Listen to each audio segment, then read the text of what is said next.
নমস্কার, আপনারা দেখছেন বিগ নিউজ আর সঙ্গে আমি অনিকেত। ঢাকে কাঠি তো পড়লো বলে, আর এরই মধ্যে আমরা দেখতে পাচ্ছি যে পুজোর যে ক্লাবগুলি আছে তারা কিন্তু পুজোর পূর্ব প্রস্তুতি কিন্তু চালু করে দিয়েছে। আর তার জন্যই আজকে আমরা চলে এসেছি কলকাতার অন্যতম জনপ্রিয় club Nepal Bhattacharya street club.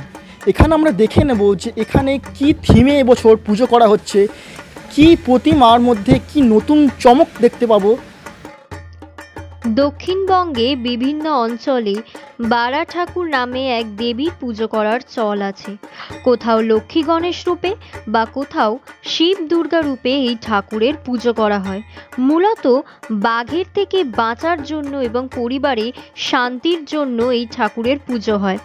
দক্ষিণ বারাসাতের এই দেবীর মন্দিরটিকেই এখানে তুলে ধরা হচ্ছে।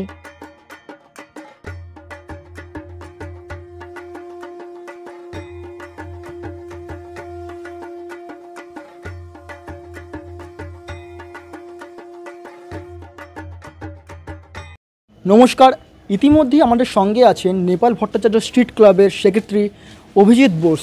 চলুন তার সঙ্গে কিছু কথা বলে নেওয়া যাক। নমস্কার, কালীঘাট নেপাল ভট্টাচার্য স্ট্রিট ক্লাব তরফ থেকে আপনাদের চ্যানেলকে আমরা ধন্যবাদ জানাচ্ছি আমাদের এই কভারেজ নেওয়ার জন্য। আচ্ছা, আপনাদের যে এই পুজো তা কত বছরে পদার্পণ? এটা 45তম বর্ষের পুজো।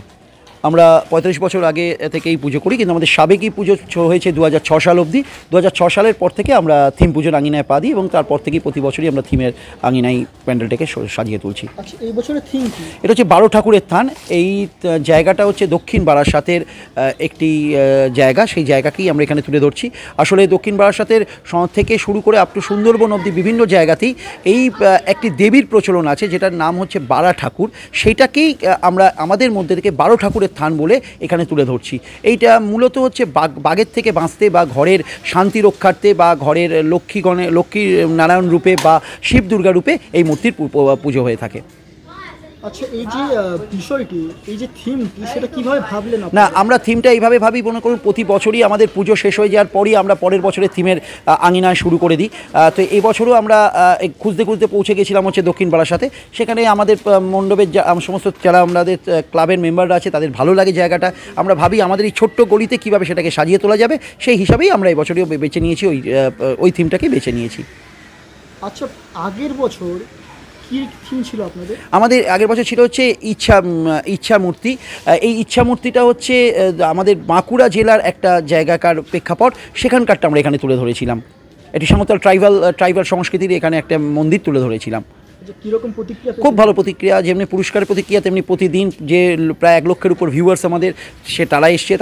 তাদের যে আমরা তাদের মুখ দিয়ে বা তাদের ফিলিংস দিয়ে বুঝতে পেরেছি যে আমাদের ছোট্ট মণ্ডপ স্বল্প বাজেটের পুজো, কিন্তু তাদের যে প্রতিক্রিয়া সেই প্রতিক্রিয়াতে আমাদেরকে মুগ্ধ করেছে এবং আমরা সেই থেকেই অনুপ্রাণিত হয়ে এবছর পুজোটা করছি। এবছর কি প্রতিক্রিয়া আশা করছেন? দেখুন, আমরা আমাদের কাজটা করছি, আশা করছি যেরকমভাবে শেষ 16 বছর ধরে বিভিন্ন মানুষ আমাদের এই মণ্ডপে এসে কাজ দেখে তারা প্রশংসা করেছেন, এই বছরও সেরকমই করবেন। আচ্ছা, প্রতিমার মধ্যে কি নতুন কোনো চমক? ঠিক যে প্রেক্ষাপটটা ধরে আমাদের এই মণ্ডপটা সাজানো হবে সেই প্রেক্ষাপট ধরেই দুর্গামূর্তিটাও তৈরি করা হচ্ছে।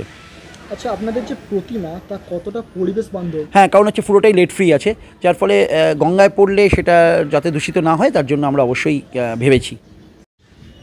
তাহলে আমরা জানতে পারলাম যে অন্য বছরের মতো এবছরও এখানে কিন্তু এক নতুন গ্রামের চিত্র কিন্তু আমরা দেখতে পাবো, অর্থাৎ আমরা একটা নতুন কিছু উপহার পেতে চলেছি। ক্যামেরায় অভিরূপের সাথে আমি অনিকেত, আপনারা দেখছেন বিগ নিউজ কলকাতা।